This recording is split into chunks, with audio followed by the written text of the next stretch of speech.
ಸರಿ, ಇವತ್ತು ಮಧ್ಯಾಹ್ನ ಊಟಕ್ಕೆ ಏನು ಬೇಕು?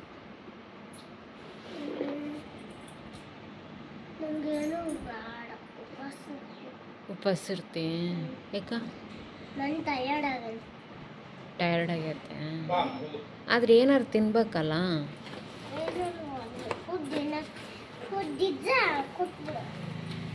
ಏನು ಫುಡ್?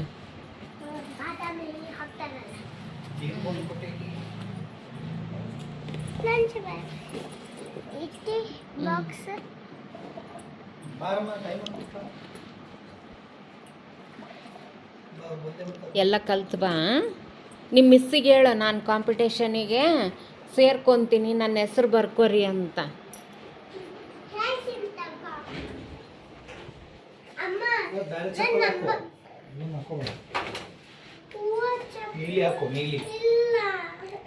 ಮ್ಯಾಚಿಂಗ್ ಆಗತ್ತಮ್ಮ, ಹಾಕೋ. ಇದಕ್ಕೆ ಮ್ಯಾಚಿಂಗ್ ಆಗುತ್ತಾ ನೋಡಲ್ಲಿ. ರೆಡ್ ಅಲ್ಲ, ಅಲ್ಲಿ ಗ್ರೀನ್ ಐತಿಲ್ಲ, ಬ್ಲೂ ಬ್ಲೂ ಬ್ಲೂ ಐತಿಲ್ಲ, ಈ ಬ್ಲೂಗ ಬ್ಲೂ ಮ್ಯಾಚ್ ಆಗುತ್ತಾ? ಹೇಳ್ಕೊಂತೀನಿ ಬಾ.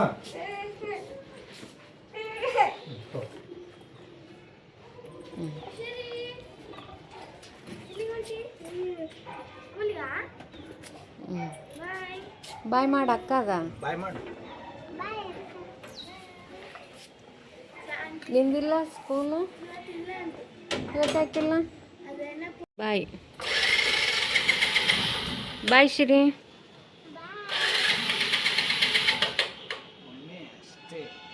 ಹಾಯ್ ಫ್ರೆಂಡ್ಸ್, ಎಲ್ಲರಿಗೂ ನಮಸ್ಕಾರ. ಫ್ರೆಂಡ್ಸ್, ನಾನು ನೋಡಿದ್ರಲ್ಲ, ನನ್ನ ಮಗಳು ಸ್ಕೂಲ್ಗೆ ಹೋದ್ಲು. ಅವಳಿಗೆ ಬೆಳಿಗ್ಗೆ ಟಿಫನ್ ಎಲ್ಲ ಮಾಡಿಸಿ ಕಳಿಸ್ದೆ. ಇವತ್ತು ಶನಿವಾರ, ವಾಪಸ್ ಮನೆಗೆ ಬರ್ತಾಳೆ ಅವಳು. ಹಾಗಾಗಿ ನಾನು ಅವಳಿಗೆ ಕೇಳಿದೆ, ಏನು ಊಟ ಮಾಡ್ತೀನಿ ಅಂತ. ಉಪವಾಸ ಇರ್ತೀನಿ, ಇಲ್ಲಾಂದರೆ ನಾನು ಫ್ರೂಟ್ಸ್ ಏನಾದರೂ ತಿಂತೀನಿ ಅಂತ ಅಂದ್ಲು. ಅವಳಿಗೆ ಏನಂದರೆ ಊಟದಕ್ಕಿಂತ ಜಾಸ್ತಿ ಈ ಥರದ್ದು ತಿನ್ನೋದಕ್ಕೆ ಇಷ್ಟಪಡ್ತಾಳೆ. ಊಟ ಅಂದ ತಕ್ಷಣ ನಾನಿಲ್ಲ ಉಪವಾಸ ಇರ್ತೀನಿ ಅಂತಲೇ ಹೇಳೋದು ಅವಳು.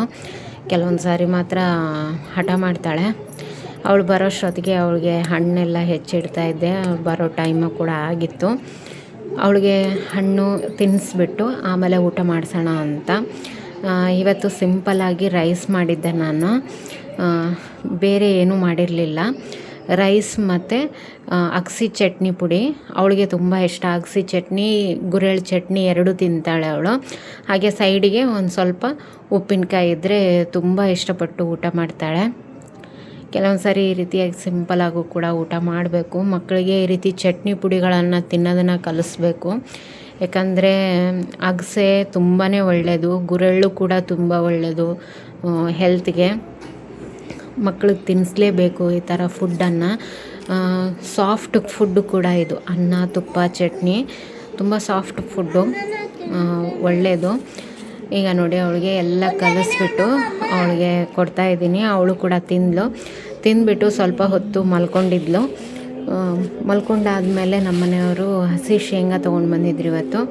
ಅದನ್ನು ಕ್ಲೀನ್ ಮಾಡೋಣ ಅಂತ ಹೇಳಿ ಬಂದಿದ್ದೆ. ಹಾಗೆ ಒಂದು ಸ್ವಲ್ಪ ಹುರಿದ್ರೆ ಸಂಜೆ ತಿನ್ನೋದಕ್ಕೆ ಚೆನ್ನಾಗಿರುತ್ತೆ ಅಲ್ಲ. ಹಾಗಾಗಿ ಇದರಲ್ಲಿ ಮಣ್ಣು ಜಾಸ್ತಿ ಇತ್ತು. ಹೀಗಾಗಿ ನೀರಲ್ಲಿ ಹಾಕಿ ಒಂದು 2 ನೀರಲ್ಲಿ ಒಂದು 10 ನಿಮಿಷ ಇಟ್ಟುಬಿಟ್ಟು ತೊಳೆದ್ರೆ ಬೇಗ ಮಣ್ಣು ಹೊರಟೋಗುತ್ತೆ. ಹುರಿದ್ರೂ ಕೂಡ ಚೆನ್ನಾಗಿರುತ್ತೆ. ಇಲ್ಲಾಂದರೆ ಹಂಚಲ್ಲಿ ಮಣ್ಣೆಲ್ಲ ಬಂದುಬಿಡುತ್ತೆ. ಅದಕ್ಕೋಸ್ಕರ ಚೆನ್ನಾಗಿ ಈ ರೀತಿ ಎಲ್ಲ ಕೈ ಆಡಿಸ್ಬಿಟ್ಟು ತೊಳಿಬೇಕು. ಮಣ್ಣಿದ್ರೆ ಅಷ್ಟು ಚೆನ್ನಾಗಿ ಅನಿಸಲ್ಲ ಹುರಿಯುವಾಗ ಅಥವಾ ತಿನ್ನುವಾಗ. ಸ್ವಲ್ಪ ಹುಸುಗು ಥರ ಬರುತ್ತೆ. ಇದಿಷ್ಟು ನಾನು ಹುರಿದು ಹೊರಗಡೆ ಬರೋಷ್ಟೊತ್ತಿಗೆ ನನ್ನ ಮಗಳು ಕೂಡ ಎದ್ದಿದ್ಲು. ಶನಿವಾರ ರವಿವಾರ ಮಾತ್ರ ಅವಳಿಗೆ ಮಲಗೋಕ್ಕೆ ಅವಕಾಶ ಇರುತ್ತೆ. ಹೀಗಾಗಿ ನಾನು ಶನಿವಾರ ರವಿವಾರ ಮಲಗಿಸ್ತೀನಿ ಅವಳಿಗೆ.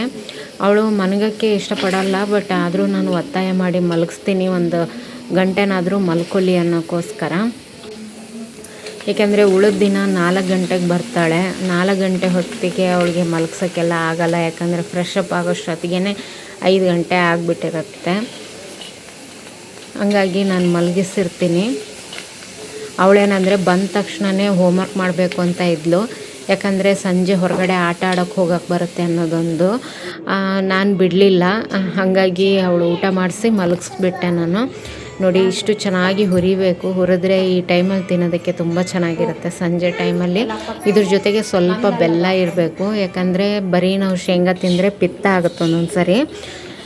ಸ್ವಲ್ಪ ಅದ್ರ ಜೊತೆಗೆ ಬೆಲ್ಲದ ಸಣ್ಣ ಸಣ್ಣ ಪೀಸ್ಗಳನ್ನೂ ಕೂಡ ಇಟ್ಕೋಬೇಕು. ನನ್ನ ಮಗಳು ಕೂಡ ಎದ್ಲಲ್ಲ, ಅವಳಿಗೆ ಫ್ರೆಶ್ ಅಪ್ ಮಾಡಿಸ್ಬಿಟ್ಟು ಹೋಮ್ವರ್ಕ್ ಮಾಡಿಸ್ತಾ ಇದ್ದೆ. ಹೋಮ್ವರ್ಕ್ ಮಾಡಿಸೋದು ಒಂದು ಸ್ವಲ್ಪ ತಲೆನೋವು ಕೆಲಸನೇ ಅಂತಲೇ ಹೇಳ್ಬೋದು. ಮನೆಯಲ್ಲಿ ಉಳಿದವರೆಲ್ಲ ಕೈ ಜಾರ್ಕೊಂಡ್ಬಿಡ್ತಾರೆ, ನಮಗೆ ಮಾತ್ರ ದೊಡ್ಡ ಟಾಸ್ಕು. ಅವರು ಮಿಸ್ ಹಾಕ್ಕೊಟ್ಟಿದ್ದಾರೆ, ಅದನ್ನೆಲ್ಲನೂ ಡಿಟ್ಟೋ ಬರೆದಿದ್ದಾಳೆ. ಕೆಲವೊಂದು ಅಕ್ಷರಗಳು ಸರಿಯಾಗಿ ಬರೆದಿಲ್ಲ. ಅವಳಿಗೆ ಬರೆಯೋಕ್ಕೆ ಬರುತ್ತೆ, ಬಂದ್ರೂ ಅವಳು ಸರಿಯಾಗಿ ಬರೆಯಲ್ಲ. ಕೆಲವೊಂದು ಸರಿ ಏನು ಮಾಡ್ತಾಳೆ, ಉಲ್ಟಾ ಬರೀತಾಳೆ. ಎ ಬರೆಯೋದಿದೆ ಅಂತ ಇಟ್ಕೊಳ್ಳಿ, ಎ ಬರೆದಾಗ ಕನ್ನಡದಲ್ಲಿ ಹೇಳ್ತಾ ಇರೋದು ನಾನು, ಕನ್ನಡದ ಏನ ಬರಿತೀವಲ್ಲ, ಎಲ್ಲಿ ಎಂಡ್ ಮಾಡ್ತೀವಲ್ಲ ಅಲ್ಲಿಂದನೇ ಮತ್ತೆ ಸ್ಟಾರ್ಟ್ ಮಾಡ್ತಾಳೆ ಅವಳು. ಅಲ್ಲಿಂದನೇ ಸ್ಟಾರ್ಟ್ ಮಾಡಿ ಎಲ್ಲಿ ನಾವು ಸ್ಟಾರ್ಟ್ ಮಾಡಬೇಕಾಗಿರುತ್ತಲ್ಲ ಅಲ್ಲಿ ಎಂಡ್ ಮಾಡ್ತಾಳೆ. ಆ ಥರ ಮಾಡ್ತಾಳೆ. ಸ್ವಲ್ಪ ಆವಾಗ ಕೋಪ ಬರುತ್ತೆ, ಯಾಕಂದರೆ ಬರೆಯೋಕ್ಕೆ ಬಂದೂ ಬರೆಯೋದಿಲ್ಲ ಅಲ್ಲ, ಸ್ವಲ್ಪ ಬೇಜಾರು ಕೂಡ ಅನಿಸುತ್ತೆ, ಟೈಮ್ ಕೂಡ ವೇಸ್ಟ್ ಅನಿಸುತ್ತೆ. ಆ ರೀತಿ ಮಾಡಿದಾಗ ಕೆಲವೊಂದು ಸರಿ ಅವಳು ತಲೆನಲ್ಲಿ ಆ ರೀತಿ ಬರುತ್ತೆ, ಆ ರೀತಿ ಮಾಡಬೇಕು ಅಂತ. ನಾನು ಅದಕ್ಕೆ ಏನು ಮಾಡಿದ್ದೀನಿ ಅಂದರೆ ಒಂದು ಲೈನ್ ಪೂರ್ತಿ ಅಳಗಿಸ್ದೆ. ಅವಳು ಒಂದು ಪೇಜ್ ಬರೆದ್ಬಿಟ್ಟು ಹೋಗ್ತೀನಿ ಅಂತ ನಿಂತಿದ್ಲು, ಮತ್ತು ನಾನು ಅಳಗಿಸ್ಬಿಟ್ಟು ಅವಳನ್ನ ಕೂಡಿಸ್ದೆ. ಹಾಗೆ ನಾನು ಈ ಸೊಪ್ಪನ್ನು ಕೂಡ ಬಿಡಿಸಿ ಇಟ್ಟಿದ್ದೀನಿ. ಇದನ್ನು ಇವತ್ತು ಸಂತೆನಲ್ಲಿ ತೊಗೊಂಡು ಬಂದಿದ್ದರು ನಮ್ಮ ಮನೆಯವರು.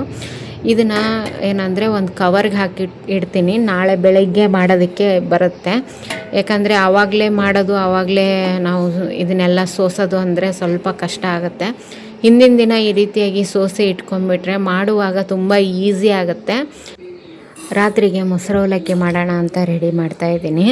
ನಾನಿಲ್ಲಿ 1 ಬೌಲಷ್ಟು ದಪ್ಪ ಅವಲಕ್ಕಿನ ತೊಗೊಂಡಿದ್ದೀನಿ. ನಾನಿಲ್ಲಿ ಪ್ಯಾಕೆಟ್ ಅವಲಕ್ಕಿನ ತೊಗೊಂಡಿರ್ತೀನಿ. ಇದು ಜಾಸ್ತಿ ದಪ್ಪ ಇಲ್ಲ, ಮೆತ್ತಗಾಗಬೇಕು, ಅಲ್ಲಿ ತನಕ ನೀವು ಇದನ್ನು ನೆನೆಸ್ಬೇಕಾಗತ್ತೆ. ನಾನಿಲ್ಲಿ 2 ನೀರಲ್ಲಿ ಈ ಅವಲಕ್ಕಿನ ತುಂಬ ಚೆನ್ನಾಗಿ ತೊಳ್ಕೊತೀನಿ. ಕೆಲವೊಂದು ಸರಿ ಡಸ್ಟ್ ಎಲ್ಲ ಜಾಸ್ತಿ ಇರುತ್ತೆ, ಹಾಗಾಗಿ ಇದನ್ನು ಆದಷ್ಟು ತೊಳ್ಕೊಬೇಕು. ನಾನು 2 ನೀರಲ್ಲಿ ತೊಳೆಯೋಷ್ಟರಲ್ಲೇ ಅದು ನೆಂದೋಗ್ಬಿಟ್ಟಿತ್ತು. ಹಾಗಾಗಿ ನಾನು ಒಂದು ಜರಡಿನಲ್ಲಿ ಹಾಕಿಬಿಟ್ಟು ಇದಕ್ಕೆ ಒಂದು ಮುಚ್ಚಳನ ಮುಚ್ಚಿಬಿಟ್ಟು ಸೈಡಿಗೆ ಎತ್ತಿಟ್ಕೊತೀನಿ. ಸ್ವಲ್ಪ ದಪ್ಪ ಜಾಸ್ತಿ ಇದ್ದರೆ ನೀವು ಜಾಸ್ತಿ ಹೊತ್ತು ನೆನೆಸಿಟ್ಕೋಬೋದು. ನಾನು ಒಂದು 2 ನಿಮಿಷ ಈ ರೀತಿಯಾಗಿ ಇಟ್ಕೊತೀನಿ ಮುಚ್ಚಳನ ಮುಚ್ಚಿಬಿಟ್ಟು. ಹಾಗೆ ಇಲ್ಲಿ ಒಂದು ಸಣ್ಣ ಒಗ್ಗರಣೆ ಹಾಕ್ಕೊಳ್ಳೋಣ ಮೊಸರು ಅವಲಕ್ಕಿಗೆ. ಇಲ್ಲಿ ಒಂದು ಪಾತ್ರೆ ಕಾಯಕ್ಕಿಟ್ಟಿದ್ದೆ, ಅದಕ್ಕೆ ಒಂದು ಸ್ವಲ್ಪ ಎಣ್ಣೆ, ಹಾಗೆ ಜೀರಿಗೆ, ಸಾಸಿವೆ 2 ಸಿಡಿದ ಮೇಲೆ ಇದಕ್ಕೆ ಒಂದು ಸ್ವಲ್ಪ ಕಡಲೆಬೇಳೆ, ಉದ್ದಿನಬೇಳೆ ಹಾಕ್ಕೊಳ್ಳಿ. ತುಂಬಾ ಚೆನ್ನಾಗಿರುತ್ತೆ, ಫ್ಲೇವರು ಚೆನ್ನಾಗಿರುತ್ತೆ, ತಿನ್ನೋದಕ್ಕೂ ಕೂಡ ತುಂಬ ಚೆನ್ನಾಗಿರುತ್ತೆ. ಹಾಗಾಗಿ ನೀವು ಇದನ್ನು ಆದಷ್ಟು ಬಳಸ್ಕೊಳ್ಳಿ, ಕಡಲೆಬೇಳೆ ಮತ್ತು ಉದ್ದಿನಬೇಳೆನ. ನನಗೆ ಕಡಲೆಬೇಳೆ, ಉದ್ದಿನಬೇಳೆ ಈ ಮೊಸರು ಅವಲಕ್ಕಿಗೆ ತುಂಬ ಇಷ್ಟ. ಹಾಗೆ ಇದಕ್ಕೆ ಕರಿಬೇವು, 1 ಎಸಳಷ್ಟು ಕರಿಬೇವು, ಹಾಗೆ ಹಸಿಮೆಣಸಿನ್ಕಾಯಿನ 2 ಸೀಳ್ಬಿಟ್ಟು ಹಾಕ್ತಾಯಿದ್ದೀನಿ ನಾನು. ನೀವು ಒಣ ಮೆಣಸಿನ್ಕಾಯಿ ಕೂಡ ಹಾಕ್ಕೋಬೋದು ಇದಕ್ಕೆ, ಅದು ಕೂಡ ಚೆನ್ನಾಗಿರುತ್ತೆ. ಇದನ್ನು ಚೆನ್ನಾಗಿ ಒಂದು ಸಾರಿ ಫ್ರೈ ಮಾಡ್ಕೊಂಬಿಡಿ. ಮೆಣಸಿನ್ಕಾಯಿ ಫ್ರೈ ಆದರೆ ಸಾಕು. ಈಗ ಸ್ಟವ್ನ ಆಫ್ ಮಾಡಿಕೊಂಡು ತೆಗೆದುಬಿಡಿ. ಹಾಗೆ ಇಲ್ಲಿ ಅವಲಕ್ಕಿ ಕೂಡ ಮೆತ್ತಗಾಗಿದೆ. ನಾನು ನೀರನ್ನೇನು ಬಸ್ತಿಟ್ಕೊಂಡಿದ್ನಲ್ಲ ನೋಡಿ, ಇಷ್ಟ ಆದರೆ ಸಾಕಾಗುತ್ತೆ. ನೀವು ಅವಲಕ್ಕಿ ಒಗ್ಗರಣೆ ಮಾಡಬೇಕಾದ್ರೆ ನೆಂದಿರುತ್ತಲ್ಲ, ಅಷ್ಟು ನೆಂದರೆ ಸಾಕು. ಈಗ ನಾನು ಅದೇ ಪಾತ್ರೆಗೆ ಈ ಒಂದು ಅವಲಕ್ಕಿನ ಸೇರಿಸ್ಕೊತಾ ಇದ್ದೀನಿ. ಹಾಗೆ ಇದಕ್ಕೇನೆಂದರೆ ಈಗ ನಾನು ಮೊಸರನ್ನು ಸೇರಿಸ್ಕೊತೀನಿ. 1 ಬೌಲಷ್ಟು ಮೊಸರನ್ನು ಇಲ್ಲಿ ನಾನು ಹಾಕ್ತಾಯಿದ್ದೀನಿ. ಹಾಗೆ ಇದಕ್ಕೆ ಸಣ್ಣದಾಗಿ ಹೆಚ್ಚಿರುವಂಥ ಉಳ್ಳಾಗಡ್ಡಿನೂ ಕೂಡ ನಾನು ಇದಕ್ಕೆ ಹಾಕ್ತೀನಿ. ನೀವು ಸ್ವಲ್ಪನೇ ಮೊಸರು ಹಾಕ್ಕೊಂಡು ಕಲಿಸ್ಕೋಬೇಕು, ಯಾಕಂದರೆ ಜಾಸ್ತಿ ಆದರೂ ಚೆನ್ನಾಗಿರಲ್ಲ, ತುಂಬ ಕಡಿಮೆ ಆದರೆ ಗಟ್ಟಿಯಾಗಿಬಿಡುತ್ತೆ ಅವಲಕ್ಕಿ, ಅದಕ್ಕೋಸ್ಕರ. ಈಗ ಮೇಲೆಯಿಂದ ಒಂದು ಸ್ವಲ್ಪ ಸಣ್ಣದಾಗಿ ಹೆಚ್ಚಿಟ್ಕೊಂಡಿರುವಂಥ ಉಳ್ಳಾಗಡ್ಡಿನ ಹಾಕ್ಕೊಳ್ಳಿ. ಅತಿಯಾಗಿ ಹಾಕೋದು ಬೇಡ, ನಾನಿಲ್ಲಿ ಅರ್ಧ ಹಾಕ್ಕೊಂಡಿದ್ದೀನಿ ಅಷ್ಟೇ. ಅದು ಸಣ್ಣದಾಗಿ ಹೆಚ್ಚಿರಬೇಕು. ಆಮೇಲೆ ರುಚಿಗೆ ತಕ್ಕಷ್ಟು ಉಪ್ಪನ್ನು ಸೇರಿಸ್ಕೊಳ್ಳಿ. ಹಾಗೆ ಒಂದು ಸ್ವಲ್ಪ ಕೊತ್ತಂಬರಿ ಸೊಪ್ಪನ್ನು ಸಣ್ಣದಾಗಿ ಹೆಚ್ಚಿಬಿಟ್ಟು ಅದನ್ನು ಹಾಕ್ಕೊಳ್ಳಿ. ಕೊತ್ತಂಬರಿ ಹಾಕಿದ್ರೆ ರುಚಿ ಜಾಸ್ತಿನೇ ಅಂತಲೇ ಹೇಳ್ಬೋದು. ಎಲ್ಲದಕ್ಕೂ ಕೊತ್ತಂಬರಿ ಹಾಕಬೇಕು ನನಗಂತೂ. ಹಾಗೆ ಇಲ್ಲೇ ಒಂದು ಸ್ವಲ್ಪ ನಾನು ಸಕ್ಕರೆನ ಸೇರಿಸ್ತಾ ಇದ್ದೀನಿ, ಆಪ್ಷನಲ್ಲು, ನಿಮಗೆ ಬೇಕು ಅಂದರೆ ನೀವು ಸೇರಿಸ್ಕೊಳ್ಳಿ. ಈಗ ಇದನ್ನು ಚೆನ್ನಾಗಿ ಒಂದು ಸಾರಿ ಮಿಕ್ಸ್ ಮಾಡ್ಕೊಳ್ಳಿ. ತುಂಬ ಗಟ್ಟಿ ಆಗಬಾರ್ದು, ತುಂಬ ನೀರು ಕೂಡ ಇರಬಾರ್ದು. ಗಟ್ಟಿ ಆದರೆ ಅಷ್ಟು ಚೆನ್ನಾಗಿರಲ್ಲ ರುಚಿ. ನೋಡಿಕೊಂಡು ನೀವು ಇದಕ್ಕೆ ಒಂದು ಸ್ವಲ್ಪ ಮೊಸರನ್ನು ಆ್ಯಡ್ ಮಾಡ್ಕೋಬೋದು. ನಾನು ಯಾವುದರಲ್ಲಿ ಮೊಸರು ಹಾಕಿದ್ನಲ್ಲ ಅದಕ್ಕೆ ಒಂಚೂರು ನೀರನ್ನು ಸೇರಿಸ್ಕೊಂಡು ಅದೇ ನೀರನ್ನು ಇದಕ್ಕೆ ಬಳಸ್ಕೊತಾ ಇದ್ದೀನಿ. ನಿಮಗೆ ತುಂಬ ಗಟ್ಟಿ ಅಂತ ಅನಿಸಿದ್ರೆ ಇನ್ನೊಂದು ಸ್ವಲ್ಪ ಮೊಸರು ನೀರನ್ನು ಮಿಕ್ಸ್ ಮಾಡ್ಕೊಂಡು ಹಾಕ್ಕೋಬೋದು, ಇಲ್ಲ ಅಂದರೆ ಬರೀ ಮೊಸರು ಕೂಡ ಹಾಕ್ಕೋಬೋದು. ನೋಡಿ ಈಗ ಇದು ಹದ ಚೆನ್ನಾಗಿದೆ, ಇಷ್ಟಿದ್ರೆ ಸಾಕಾಗತ್ತೆ. ಇದನ್ನ ಮಾಡಿದ ತಕ್ಷಣ ತಿಂದರೆ ತುಂಬಾ ಒಳ್ಳೆಯದು, ಇಲ್ಲಾಂದರೆ ಗಟ್ಟಿ ಆಗ್ತಾ ಬರುತ್ತೆ. ನೀವು ಜಾಸ್ತಿ ಹೊತ್ತು ಆದಮೇಲೆ ತಿನ್ನೋದಾದರೆ ಒಂದು ಸ್ವಲ್ಪ ಮೊಸರನ್ನ ಜಾಸ್ತಿ ಹಾಕ್ಕೊಳ್ಳಿ. ಹಾಗೆ ಇಲ್ಲಿ ಒಗ್ಗರಣೆನ ನಾನು ಸೇರಿಸ್ತಾ ಇದ್ದೀನಿ ಇದಕ್ಕೆ. ಪಾತ್ರೆಯಲ್ಲಿ ಎಲ್ಲನೂ ಹಾಕಿದೆ, ಮತ್ತು ಒಂದು ಸ್ವಲ್ಪ ಅದೇ ಮೊಸರು ಅವಲಕ್ಕಿನ ಹಾಕಿಬಿಟ್ಟು ಚೆನ್ನಾಗಿ ನೀಟಾಗಿ ಒಗ್ಗರಣೆ ಎಲ್ಲ ಅದಕ್ಕೆ ಸೇರಿಸ್ಬಿಟ್ಟು ಹಾಕ್ತಾಯಿದ್ದೀನಿ. ವೇಸ್ಟ್ ಆಗಬಾರ್ದಲ್ವ, ಹಾಗಾಗಿ ಈಗ ಚೆನ್ನಾಗಿ ಒಂದು ಸರಿ ಮಿಕ್ಸ್ ಮಾಡ್ಕೊಂಬಿಡಿ. ಈ ಮೊಸರು ಅವಲಕ್ಕಿ ತುಂಬ ಚೆನ್ನಾಗಿರುತ್ತೆ ಫ್ರೆಂಡ್ಸ್ ತಿನ್ನೋದಕ್ಕೆ. ಅದರಲ್ಲಿ ಬೇಸಿಗೆನಲ್ಲಿ ತಿನ್ನೋದಕ್ಕೆ ಇನ್ನೂ ಒಂದು ರೀತಿ ಖುಷಿ ಅನಿಸುತ್ತೆ. ಆಮೇಲೆ ನಾವು ಏನಂದರೆ ಸಾಫ್ಟ್ ಫುಡ್ ತೊಗೋಬೇಕು ಅಂತ ಅನ್ನಿಸ್ದಾಗ ಈ ರೀತಿಯಾಗಿ ಮೊಸರು ಅವಲಕ್ಕಿನ ಮಾಡ್ಕೊಂಡು ತಿಂದರೆ ತುಂಬಾ ಹಿತ ಇರುತ್ತೆ ಹೊಟ್ಟೆಗೆ. ಇದಕ್ಕೇನಂದರೆ ಕಾಂಬಿನೇಷನ್ನು ನಮ್ಮ ಕಡೆ ಉತ್ತರ ಕರ್ನಾಟಕದ ಕಡೆ ಪುಟಾಣಿ ಚಟ್ನಿ ಮಾಡ್ತೀವಲ್ಲ, ಅದನ್ನು ಸೇರಿಸ್ಕೊಂಡು ತಿನ್ಬೋದು ಬೇಕು ಅನ್ನೋರು. ಇಲ್ಲ ಅಂದರೆ ಹಾಗೆ ಪ್ಲೇನ್ ಕೂಡ ನೀವು ತಿನ್ಬೋದು. ನಾನಿಲ್ಲಿ ಪುಟಾಣಿ ಚಟ್ನಿ ಹಾಕ್ಕೊಂಡು ತಿಂತೀನಿ, ನನ್ನ ಮಗಳು ಪ್ಲೇನ್ ತಿಂತಾಳೆ. ಇದನ್ನ ಈ ರೀತಿ ಬೌಲಲ್ಲಿ ಹಾಕಿಬಿಟ್ಟು ಅದಕ್ಕೆ ಮೇಲೆ ನಾವು ಒಂದು ಸ್ವಲ್ಪ ಪುಟಾಣಿ ಚಟ್ನಿ, ಆಮೇಲೆ ಹಸಿ ಉಳ್ಳಾಗಡ್ಡಿ ಅಂದರೆ ಸಣ್ಣದಾಗಿ ಹೆಚ್ಚಿರುವಂಥದ್ದು ಸ್ವಲ್ಪನೇ ಹಾಕೋಬೇಕು, ಜಾಸ್ತಿ ಹಾಕೋಬಾರ್ದು. ಜಾಸ್ತಿ ಹಾಕ್ಕೊಂಡ್ರೆ ಅಷ್ಟು ಚೆನ್ನಾಗಿರಲ್ಲ. ನೋಡಿ ತುಂಬ ಚೆನ್ನಾಗಿರುತ್ತೆ ಕಾಂಬಿನೇಷನ್ನು, ಮೊಸರು ಅವಲಕ್ಕಿ ಮತ್ತು ಪುಟಾಣಿ ಚಟ್ನಿ ತುಂಬ ರುಚಿಯಾಗಿರುತ್ತೆ. ಒಂದು ಸರಿ ಟ್ರೈ ಮಾಡಿ ನೋಡಿ ಈ ರೀತಿಯಾಗಿ ಮಾಡಿಕೊಂಡು. ಮೊಸರನ್ನೋದಕ್ಕಿಂತ ತುಂಬಾ ರುಚಿ, ಆಮೇಲೆ ಮೊಸರನ್ನ ಮಾಡೋದಕ್ಕಿಂತ ಟೈಮ್ ತುಂಬ ಕಡಿಮೆ ಹಿಡಿಯುತ್ತೆ ಇದಕ್ಕೆ. ಈ ರೀತಿ ಮೊಸರು ಅವಲಕ್ಕಿ ಮಕ್ಳಿಗೂ ಕೂಡ ತುಂಬ ಇಷ್ಟ ಆಗುತ್ತೆ. ನನ್ನ ಮಗಳಿಗೆ ಪ್ಲೇನಾಗಿ ಕೊಟ್ಟಿದ್ದೀನಿ, ಅವಳು ಕೂಡ ತಿಂತಾ ಇದ್ದಾಳೆ. ತಿಂದುಬಿಟ್ಟು ಟಿ ವಿ ಎಲ್ಲ ನೋಡಿಕೊಂಡು ಮಲಗ್ತಾ ಇದ್ದಾಳೆ. ಇವತ್ತಿನ ಒಂದು ಬ್ಲಾಗನ್ನು ನಾನು ಇಲ್ಲಿಗೆ ಮುಗಿಸ್ತಾ ಇದ್ದೀನಿ. ಮತ್ತೆ ನಿಮಗೆ ನೆಕ್ಸ್ಟ್ ವಿಡಿಯೋದಲ್ಲಿ ಸಿಗ್ತೀನಿ.